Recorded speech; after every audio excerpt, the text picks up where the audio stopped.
소중한 나.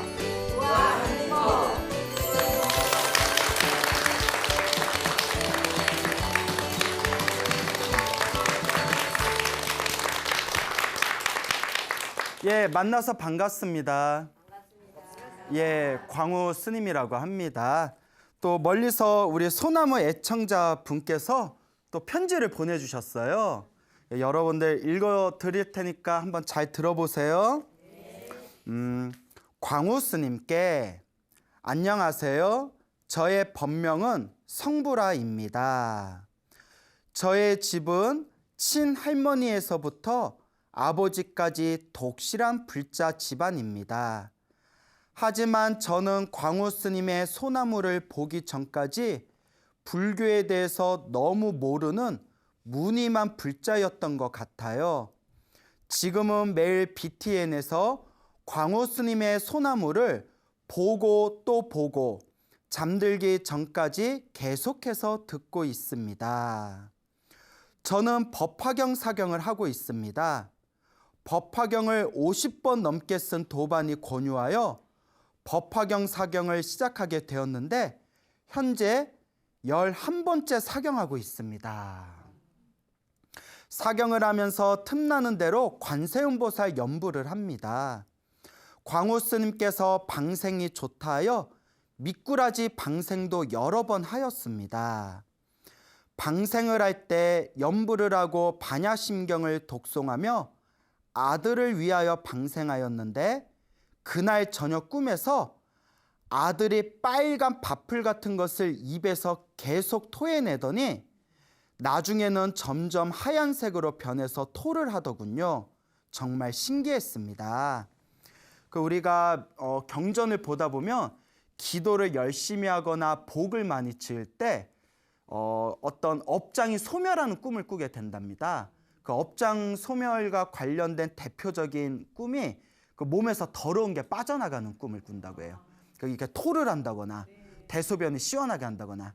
근데 아들을 위해서 방생을 하고 기도를 해줬는데 꿈에서 아들 입에서 빨간 밥풀 같은 걸 토했는데 점점 무슨 색으로 변했다? 하얀색으로 변했다. 이제 업장이 소멸하고 있다는 어떤 그런 가피의 꿈이 되겠습니다. 또 경전이나 예전에 큰 스님들 법문에 자주 나오는 내용이에요. 또 다른 꿈을 꾼 적이 있는데 저의 몸에서 득실득실한 하얀 벌레들이 몸 밖으로 빠져나오는 꿈이었습니다. 몸에서 벌레가 나가는 꿈도 무엇이 소멸하는?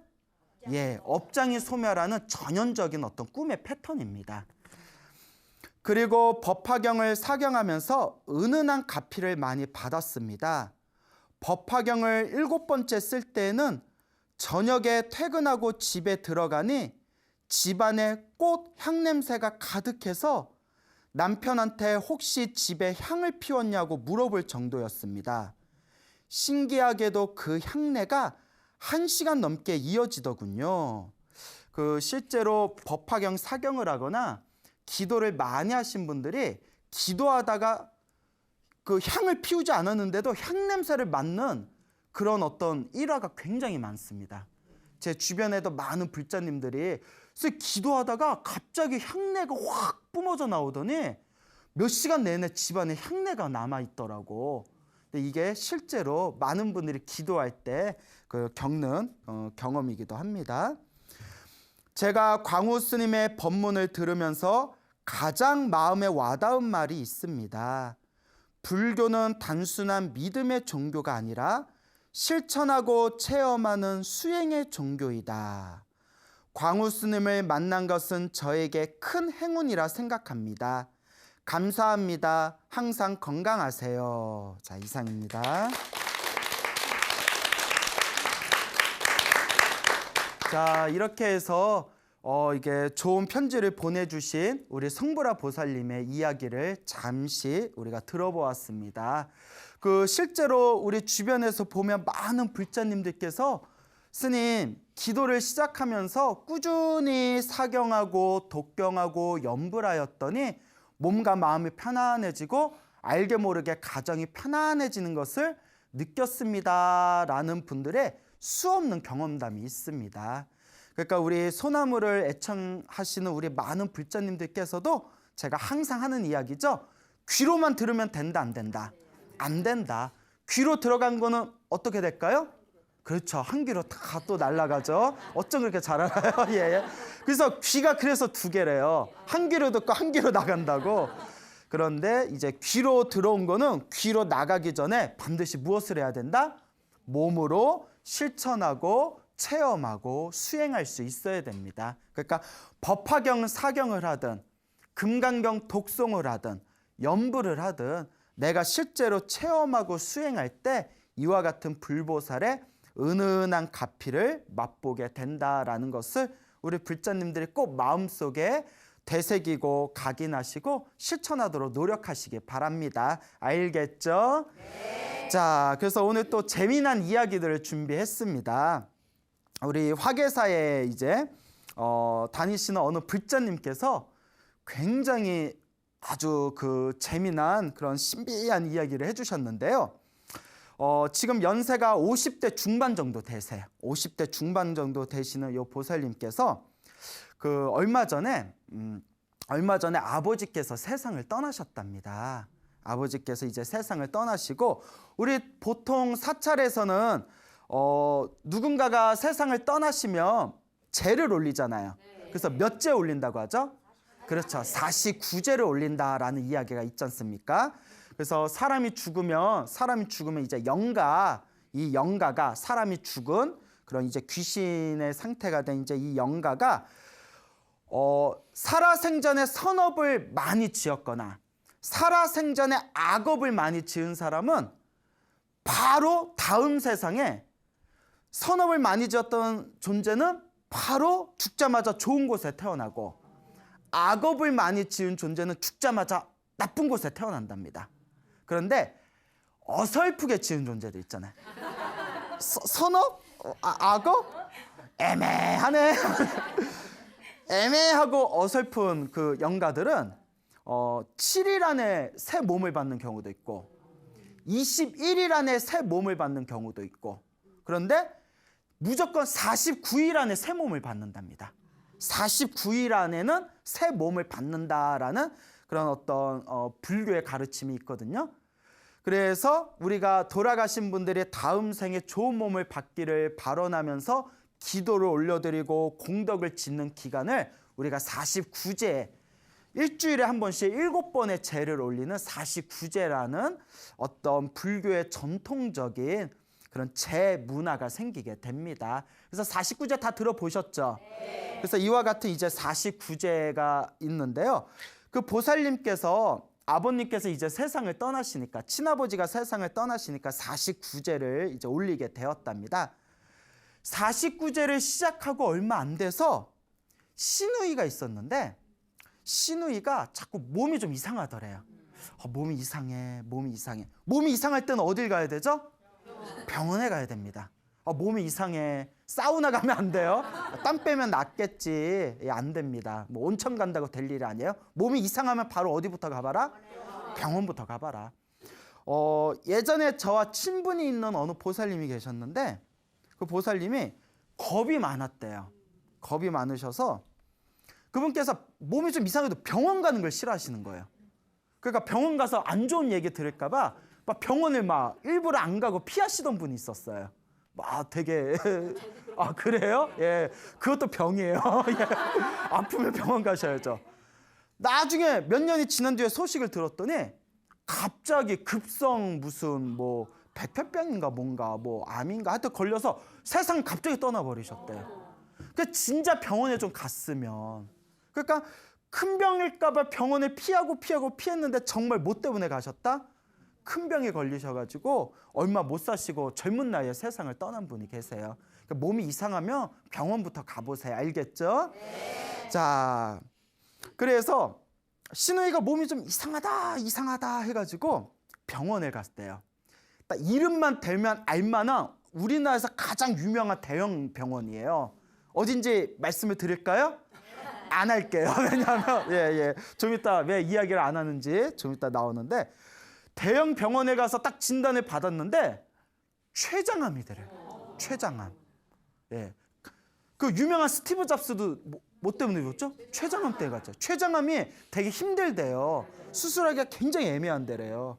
그래서 굉장히 가장 사망률이 높은 게 췌장암이라고 하는데 집안이 난리가 났잖아요. 어떻게 하냐, 이것도 어떻게 하면 좋냐. 그러니까 이제 치료를 받기로 합니다. 치료를 받으면서 그 보살님이랑 아버지 49제를 올리는 따님이 되는 보살님이랑 그 보살님 시누이랑 췌장암에 걸린 시누이랑 기도를 또 열심히 올렸대요.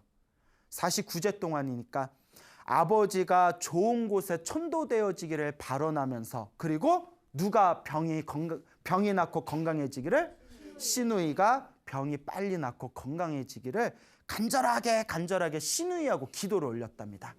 그러니까 기도를 열심히 했대요. 열심히 했는데 아버지 이제 화계사에서 아버지 49제를 마쳤는데, 아버지 49제가 끝나고 나서 그날 시누이가 꿈을 꿨답니다.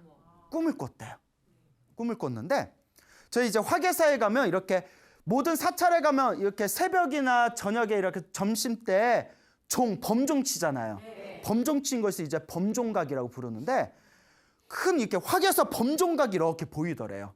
화계사의 범종각이 이렇게 보이는데, 거기에 이렇게 스님이 이걸 이제 요 빨간 걸 가사라고 하고요.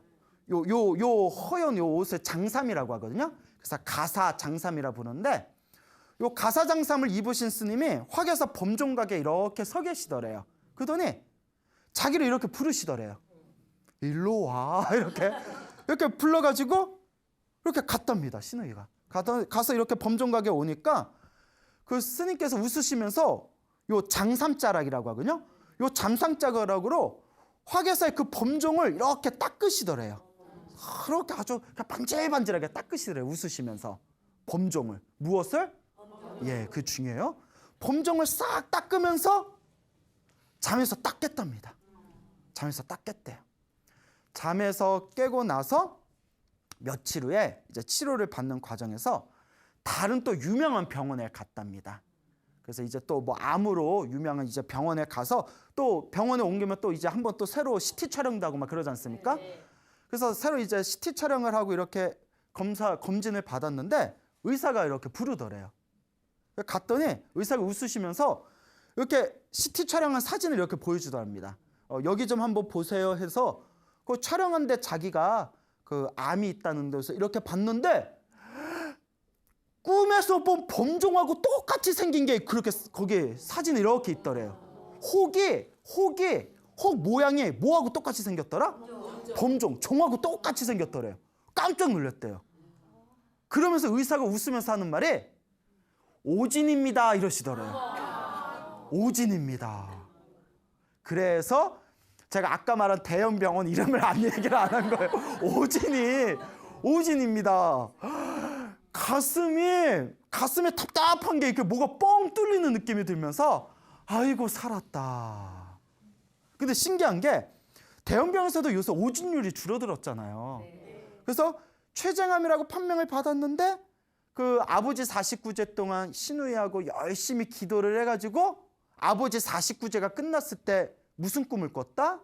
예, 그 스님이 요 장삼자락으로 범종을 싹 닦아주는 꿈을 꿨는데 며칠 후에 병원에 가서 새로 그 촬영을 했더니 그 홍 모양이 꼭 뭐하고 똑같더라? 범종 모양은 똑같더라. 그러더니 의사가 웃으면서 뭐라고 하더라? 오진입니다. 아무리 봐도 이거는 부처님 갚인 것 같다고. 아무리 봐도 이건 불보살 갚인 것 같다고. 그래서 지금은 이렇게 건강을 잘 챙기면서 잘 살고 계시다고 합니다. 근데 여러분 또 이게 중요해요. 실제로 소나무의 법문에서도 많이 말씀을 드렸고 제 주변에 있는 불자님들도 경험을 했지만 병원에서 치료하기 힘든 어떤 질병 같은 게 있을 때 정말 목숨 걸고 기도 열심히 해서 병이 확 낫는 경우가 있어요.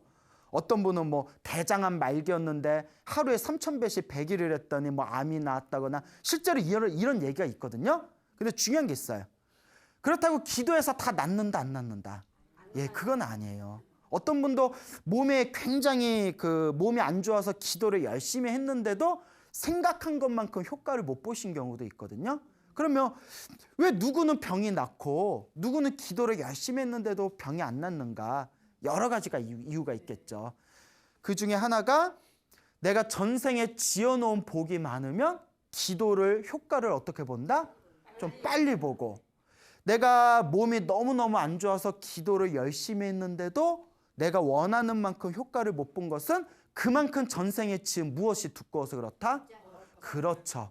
전생에 지어놓은 업보와 업장이 두꺼워서 기도를 그만큼 더 해야 되는 거예요. 그래서 우리 불자분들에게 꼭 드리고 싶은 얘기가 내가 어떤 병이 있을 때 일단은 누구의 지시를 따르는 게 가장 좋을까요? 그렇죠. 의사의 이제 현대의학의 도움을 받아서 지시를 잘 따르되 큰 병일수록 잘 낫지 않는 병일수록 전생에 내가 지은 업보일 확률이 커요.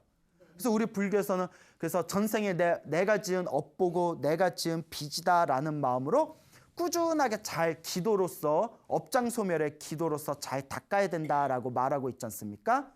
근데 기도를 열심히 했는데도 병이 낫지 않는 것 같을 때에는 그냥 병이 낫거나 안 낫거나 그런 거에도 집착하지 말고 내가 과거 전생에서부터 지었던 나의 빚을, 나의 업보를, 나의 업장을 뭐하고 있는 과정이다? 닦고 있는 과정이다. 소멸하고 있는 과정이다라고 마음을 내려놓을 수도 있어야 됩니다. 오히려 기도하면서 왜 난 안 낫지? 왜 난 안 낫지? 뭐야 다 개뻥이야? 뭐 이래버리면 오히려 마음에 막 집착과 탐욕심만 많아지는 거예요. 효과가 있든 없든 다 누구 업보다? 내 업이다.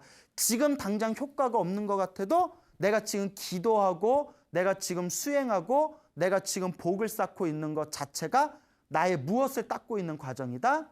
내 업장을 소멸하고 닦고 있는 과정이다라고 마음을 끊임없이 내려놓을 수가 있어야 됩니다. 자, 그래서 항상 나에게 어떤 질병이 있거나 내가 어떤 안 좋은 상황에 처했거나 내가 힘들고 어려울 때는 반드시 기도하셔야 됩니다. 하지만 당장 기도하면서 지금 이 순간 당장의 효과가 있고 없고에 너무 집착하면 된다 안 된다?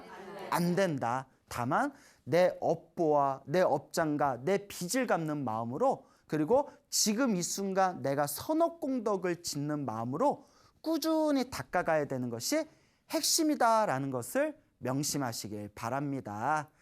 자, 그래서 또 이와 관련된 또 재미난 이야기가 하나 있습니다. 어느 보살님, 소나무 애청자라는 보살님께서 제보를 해주셨는데 지금 연세가 한 50대 후반 정도 되신 보살님이세요. 아주 그 소나무의 애청자라고 하시는데 이분께서 이제 재미난 이야기를 저한테 직접 해주셨어요. 이 보살님께서 불법에 부처님 가르침에 귀의한 거는 한 6년 전이라고 합니다. 그 6년 전부터 저기 경기도에 있는 성남에 있는 곳에서 사찰에서 신행 생활을 하시다가 지금은 서울에 있는 어디 큰 사찰에서 지금 이제 또 공부하고 계시는 불자님이신데요. 요 불자님께서 이렇게 꽃집을 운영하셨대요.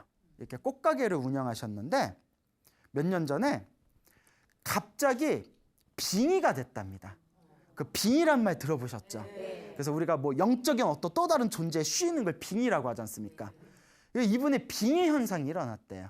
근데 그러니까 빙의도 상태가 심각하신 분이 있는가 하면 좀 상태가 일상생활하는데 크게 어려움이 없을 정도로 또 이렇게 사시는 분들이 있거든요.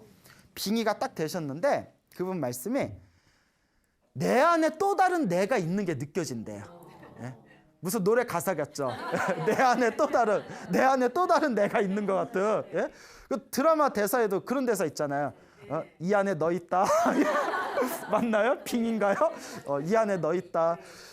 내 안에 또 다른 내가 있는 게 이렇게 느껴지고 주변 사람들도 눈치챌 정도였대요. 가끔씩 야, 너 좀 이상해. 꼭 이상한 이야기를 한다든가 뭐 이상한 좀 행동을 한다든가.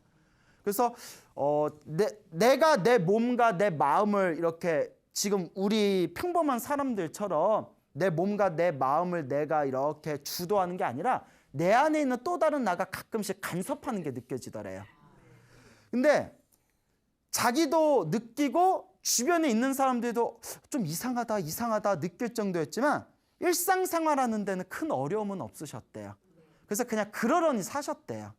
그렇게 그러려니 사셨는데 그러다가 이제 불법을 만나시고 부처님의 가르침을 만나시고 어느 날이었답니다.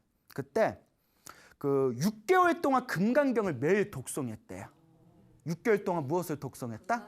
금강경. 6개월 동안 금강경을 열심히 매일매일 독송을 하시다가 6개월이 지난 뒤에 서울에 있는 뭐 유명한 사찰에 이렇게 찾아가게 됐는데 그 사찰에 관세음보살님을 모셔놓은 관음전이라고 있었대요. 관세음보살님 불상을 모셔놓으신 관음전이라고 있었는데 그때 6개월 동안 금강경을 매일매일 열심히 독송하고 거기 이제 사찰에 참배를 드리러 갔다가 관음전에 이렇게 들어갔답니다. 그래서 앞에 이렇게 관세음보살님 불상이 있고 관세음보살 불상 앞에서 이렇게 절을 올리고 이렇게 앉아 있는데 갑자기 이제 환상을 보신 거예요. 갑자기 환상이 보이는데 앞에 있는 관세음보살님이 갑자기 말을 하시더래요. 여기가 어딘데 네가 왔냐 이러더래요. 여기가 어딘 줄 알고 네가 따라왔냐 이러면서 관세음보살님이 갑자기 저랬는데 여기가 어딘 줄 알고 네가 왔어 이러시더니 관세음보살님이 이렇게 내려오시더니 자기 코에다가 딱밤을 치시더래요. 코에다 딱밤을 딱 하고 치시더랍니다. 왜 그래 관세음보살? 왜 사람 딱밤을 쳐? 그래서 콧등에 딱밤을 딱 치는 순간 몸에서 뭔가 쑥 하고 빠져나는 느낌이 들더래요. 몸에서 뭔가 쑥 하고 빠져나가는 느낌이 들더니 그 이후로 빙의 현상이 사라졌답니다. 당신이 그런 체험을 했다고. 예. 그런데 예전에도 그 무속인들도 그런 얘기를 하고 큰 스님들도 그 비슷한 얘기를 한 적이 들었는데 한 번 뭐가 스쳐간 몸에는 뭐가 또 자꾸 들어올 수가 있대요. 예, 그러니까 한 번 길이 터진 거잖아요. 예? 한 번 길이 터진 데는 뭐가 또 한 번 이렇게 왔다 갔다 할 때가 있답니다. 예? 아니나니까 그 보살님이 그때 빙의가 관세음보살님이 콧잔등에 이렇게 딱밤을 치면서 뭐가 쑥 빠져나가는 느낌을 받으면서 빙의 현상이 사라졌는데 어느 날이었대요. 어느 날에 이제 당시 딸이 있는데 딸이 이제 자취집을 찾으려고 딸이 살 자취집을 찾으려고 이렇게 부동산 하시는 부동산 사장님하고 집을 보러 다니셨대요. 딸이 살만한 좋은 자취집이 있나 자취방이 있나 찾았는데 어느 그 자취방을 갔는데 같이 가기로 한 부동산 사장님이 자리를 비웠대요. 그래서 한참을 기다렸는데 사장님이 안 오셔가지고 심심하니까 그렇잖아요. 혼자 기다리고 심심하니까 내가 먼저 좀 보고 있지 뭐 하고 이렇게 방을 들어가셨대요. 혼자 그 컴컴한 음침한 방에 혼자 들어가서 방 구경을 하다가 갑자기 뭐가 쑥 들어오는 느낌을 받았대요. 뭐가 쑥 들어오는 느낌을 받으니까 이제 뭐 어디 방 보러 못 다니겠다 야 무서워서 방 보러 갈 때는 반드시 누구랑 가세요? 사장님이랑 가세요. 혼자 구경하다가 뭐가 쑥 들어온 느낌이 들더래요. 깜짝 놀래가지고 그거 그날 밤 꿈을 꿨는데 꿈에 머슴 있죠. 머슴 옷을 입은 남자가 나타나는 꿈을 꿨대요. 그러니까 머슴 남자 귀신이 붙었나 봐. 그래서 또 이제 약간 또 그런 빙의 현상이 일어났대요. 그러다가 요 보살님이 하시는 말씀이 무슨 얘기를 하냐면 이제 당신이 그 서울에 있는 사찰에 어느 입춘기도를 가는 날이었대요. 입춘기도 아시죠? 네. 이제 봄을 맞이해서 우리가 입춘기도 올리려 하잖아요.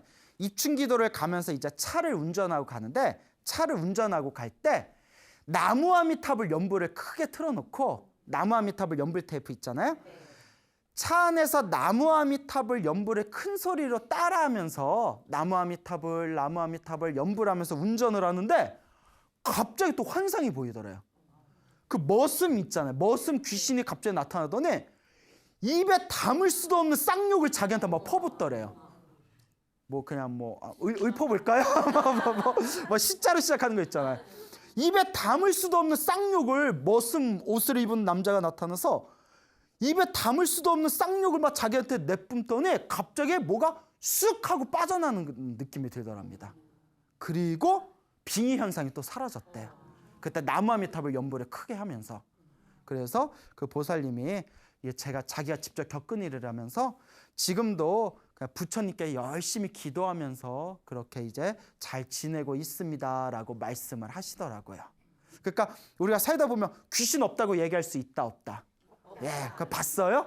예. 자, 여러분, 실제로 저도 그런 이야기를 많이 들었는데 실제로 이렇게 주변에 큰 스님이라든가 어른 스님이라든가 다른 어떤 불자분들 얘기를 들어보면 말로써 표현할 수 없는 어떤 영적인 고통을 당하다가 기도를 열심히 해가지고 뭔가 이렇게 영가 빙의 현상에서 영가를 천도해가지고 몸과 마음의 편안함을 얻으신 그런 분들의 이야기가 많습니다. 근데 제가 꼭 당부드리고 싶은 게 있어요.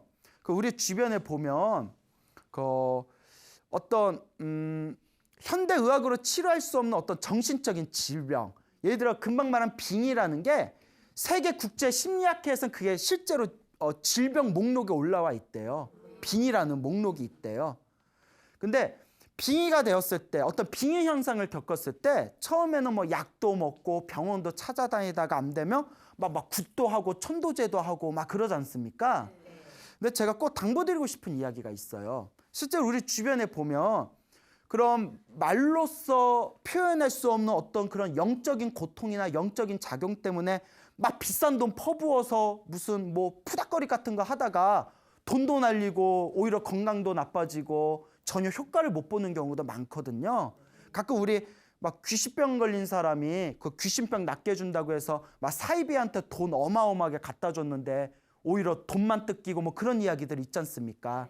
그런 이야기 많이 뭐 뉴스 같은 데서 보셨잖아요.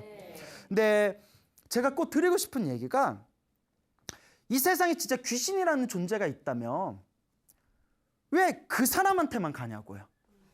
왜 그 사람한테만 붙었냐고요.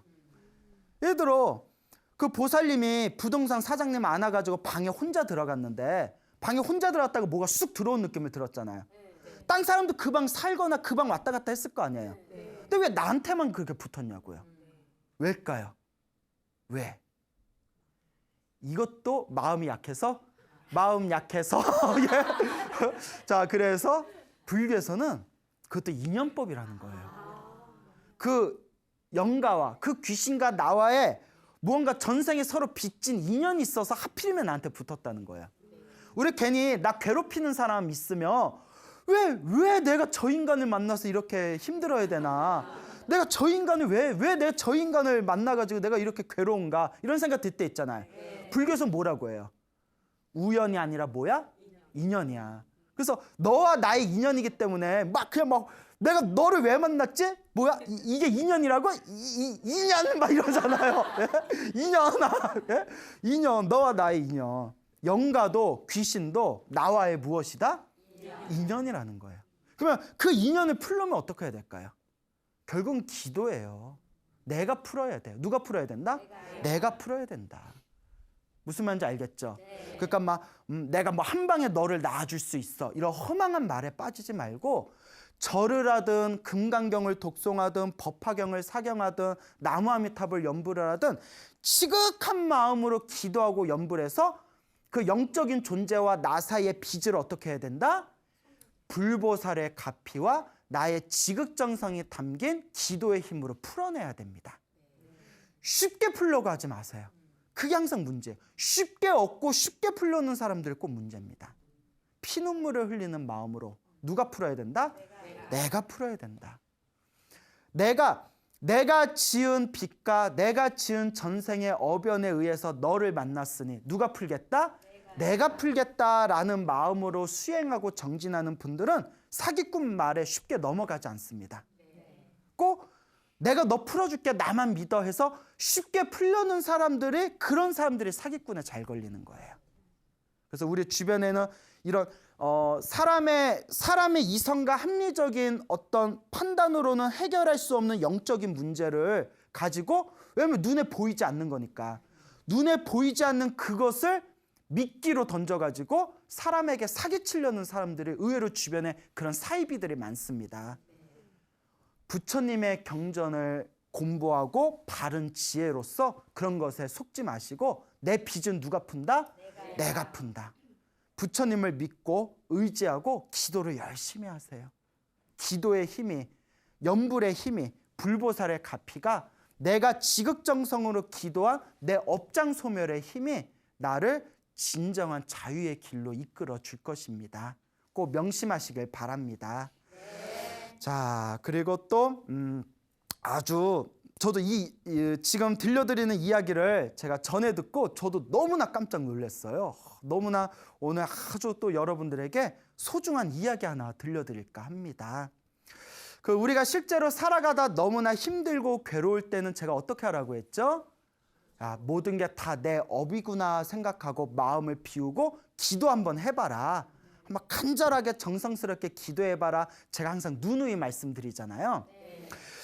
저 미국에, 여러분 미국 아세요? 미국? 예, 유식한 말로 아메리카라고 하죠. 예, 저 아메리카에 가면 미국에서 한국 불교를 열심히 포교하고 계시는 수연 스님이라는 분이 계세요. 비구니 스님이세요. 수연이라는 비구니 스님이 계시는데 이름도 예쁘죠, 수연. 예, 미국에서 이제 그 포교 활동을 하고 계시는데 이 수연 스님이 제 연세가 한 70 정도 되신데요. 저거는 SNS 친구예요. 예, 뭐 미국에서 왔다 갔다 할 수가 없잖아요. 그래서 이제 SNS로 친구분이신데 요 수연 스님께서 올해 있었던 일입니다. 올해 몇 개월 전부터 제 연세가 어떻게 된다고 했죠? 연세도 많으신데 미국의 척박한 곳에서 한국 불교 포교하려면 얼마나 힘드시겠어요. 몇 개월 전부터 가슴 답답증이 생기더래요. 가슴이 답답하고 막 호흡이 잘 안 되고 이렇게 가슴이 이렇게 쪼이는 그런 느낌이 들더랍니다. 그게 몇 개월 동안 지속되더래요. 굉장히 안 좋은 거잖아요. 그럴 때 어디에 가야 된다? 그래. 근데 이 스님이 내가 수행의 힘으로 극복하겠다. 고집이 세신가 봐. 내가 이 가슴 답답한 걸 내 수행의 힘으로 내가 이겨내겠다 하고 병원을 안 가셨대요. 그리고 그렇게 가슴 답답한 이 증상이 몇 개월 동안 지속되다가 너무 힘들고 괴로워서 심장이 그냥 막 통증이 느껴지니까 가슴에 꽉 이렇게 답답하니까 올해 1월 14일 날 언제? 1월 14일 날 자기하고 오랫동안 인연이 있는 박사님을 찾아갔대요. 의학 박사님이신가 봐요. 박사님한테 찾아가서 박사님께 이렇게 이제 검진을 받았는데 박사님이 너무나 안타까워하시면서 심장마비 조심하라고 그게 막 경고를 하시더래요. 심장마비 조심해라. 어쩌다 몸이 이 지경까지 됐냐. 그러니까 요 수연 스님이 이제 좀 상심을 해서 이렇게 이제 절에 돌아왔는데 그 다음 날에 이렇게 새벽 예불을 올렸대요. 이제 새벽 예불을 올리고 그리고 예불을 항상 하니까 이제 뭐 40대도 40불공 올리고 이제 마지막에 이제 저녁 예불을 올리시는데 밤늦게 이제 저녁에 다 이제 기도를 하시다가 가슴이 답답하고 뭐 5만 가지 생각이 다 일어나실 거 아니에요. 저녁 기도를 딱 맞추시고 나서 옆에다 목탁을 놓고 부처님께 딱 절을 올리면서 이렇게 발언을 했답니다. 천수천왕 관세음보살님, 제가 너무 가슴이 답답하고 괴롭습니다. 제가 아직도 할 일이 많은데 제가 아직도 해야 할 일이 많은데 너무 괴롭습니다. 제가 어떻게 해야 되겠습니까? 관세음보살님, 천수천왕 관세음보살님, 제가 어떻게 해야 되겠습니까? 저 좀 도와주세요라고 간절하게 발언을 했대요. 천수천왕 관세음보살 다 들어보셨죠? 1000개의 손이 있고 1000개의 눈이 있으시대요. 이제 상징적인 표현이죠. 1000개의 눈으로 고통받는 중생들을 다 꿰뚫어 본다는 거예요. 그 1000개의 손으로 어떻게 한다? 그 고통받는 중생들을 어루만져 주신다는 자비의 보살님이 천수천왕 관세음보살님이거든요. 관세음보살님, 제가 해야 할 일이 아직도 많은데 너무나 답답합니다. 너무나 가슴이 아픕니다. 제가 어떻게 해야 되겠습니까? 저를 도와주십시오라고 간절하게 발언을 하고 그 저녁 기도를 마치고 나서 이제 잠이 드셨대요. 딱 잠이 드셨는데 자, 이야기의 흐름상 꿈을 꿨겠죠? 예, 그렇죠? 항상 꿈이 나와요. 스님이 아주 생생한 꿈을 꿉니다. 비몽사몽에 정말 현실같이 비몽사몽에 이렇게 누가 5명의 얼굴을 알 수 없는 5명의 연한 회색 가운을 입으신 5분이 다 자기 주변에 나타나더래요. 그리고 눈앞에서 큰 태양의 햇빛이 자기의 몸을 이렇게 비추더랍니다. 그리고 대수술이 시작됐대요. 5명의 연한 회색의 가운을 입으신 분이 하늘에서 환한 빛이 내려와서 자기의 몸을 비추니까 자기하고 가슴하고 배를 이렇게 쪼개더래요. 가슴 말고 배를 다 쪼개서 이렇게 잘라가지고 안에 있는 내장을 막 끄집어내더랍니다. 무엇을 끄집어낸다? 내장을. 막 내장을 막 끄집어내더래요. 그래서 자기 이렇게 누워서 막 내장을 막 끄집어내니까 끄집어내고 있는 내장을 자기 이렇게 쳐다봤대요. 근데 아프지는 않더래요. 아프지는 않고 다만 이게 뭔 일이요? 이러면서 이게 웬일이지? 온몸이 다 피투성이가 돼가지고 막 그냥 그 쪼개진 그 뱃속에서 막 내장을 막 꺼내더랍니다. 다 꺼내고 나서 그 내장을 이제 원래 상태로 자기의 이제 갈라진 배를 원래 상태로 다 만들면서 잠에서 딱 깼대요. 딱 깨서 시계를 봤더니 새벽 딱 3시더래요. 새벽 예불 시간, 이제 새벽 3시에 기도가 시작되잖아요. 딱 새벽 3시더래요.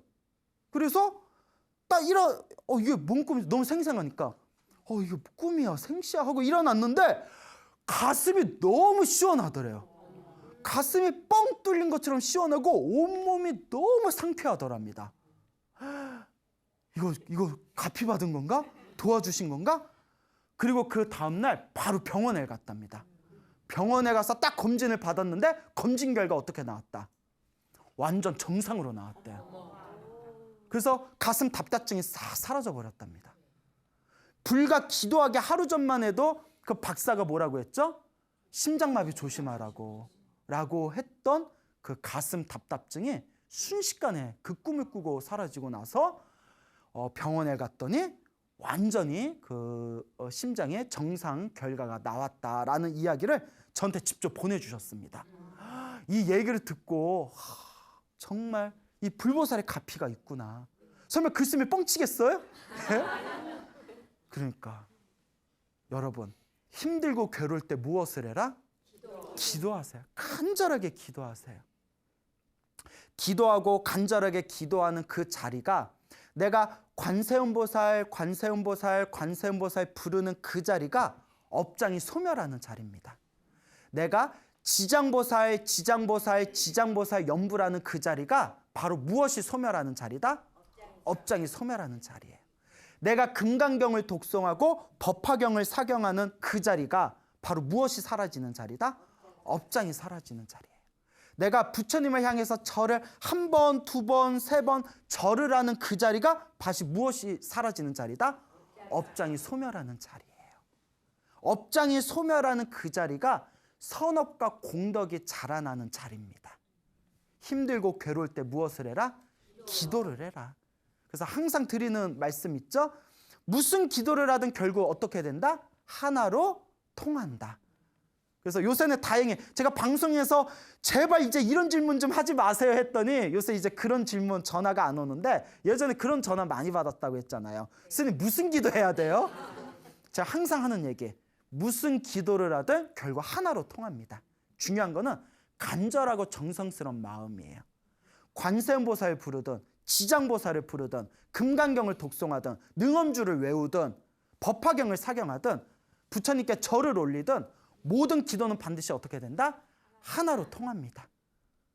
그러니까 한결같이 매일 조금이라도 시간을 내어서 자꾸 기도를 해야 됩니다. 그래서 소나무에도 여러 번 언급드렸지만 너무너무 기도가 하기 힘들거나 기도할 시간이 없을 때는 뭐라도 하라고 했죠? 연불 테이프 틀어놓고 귀로 듣기만 해도 공덕이 쌓인다 안 쌓인다? 쌓인다라고 여러 번 말씀드렸죠. 도저히 기도할 시간이 없으면 mp3 같은 걸로 연불로 계속 듣고만 있어도 마음을 텅 비우고 연불을 듣거나 금강경을 듣거나 천수경을 듣거나 귀로 듣는 것만 하더라도 기도가 어느 정도 됩니다. 왜냐하면 귀로 자꾸 듣고 귀에 들리는 연불 소리에 집중하면 내 마음이 무엇을 따라가요? 연불을 따라가잖아요. 예, 연불 소리를 따라가잖아요. 그것도 기도가 돼요. 그러니까 너무 힘들고 너무 기도가 안 될 때는 가만히 귀로라도 들으세요. 그래서 매일매일을 여러분들의 기도가 충만한 시간으로 가득 채워 나가셔야 됩니다. 반드시 기도의 힘은 있습니다. 그래서 오늘 여러분들께 3가지 이야기 드렸죠. 그래서 첫 번째 이야기는 우리 화교사의 범종, 췌장암 걸리신 분이 기도하다가 시아버지 49제가 끝나고 화개사 범종 꿈에서 본 이야기 말씀드렸죠. 네. 그다음에 두 번째 이야기는 무슨 얘기 들었죠? 예? 그새 잊어먹었어요? 예, 빙의 되신 분, 예, 소나무 애청자가 빙의가 2번 됐는데 기도의 힘으로 빙의가 사라진 이야기 들려드렸죠. 그 다음에 세 번째, 오늘 아주 중요한 얘기를 들었어요.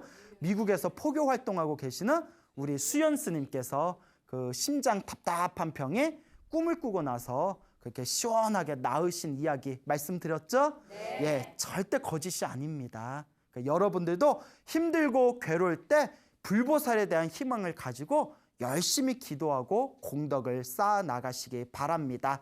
알겠죠? 네. 여러분 행복해지고 싶습니까? 네. 행복한 삶을 창조하고 싶습니까? 네. 복을 지으십시오. 선업을 지으십시오. 공덕을 쌓으십시오. 복과 선업과 공덕의 힘이 여러분들을 진정한 행복의 길로 이끌어 줄 것입니다. 여기서 마치겠습니다. 소중한 나 무한 행복.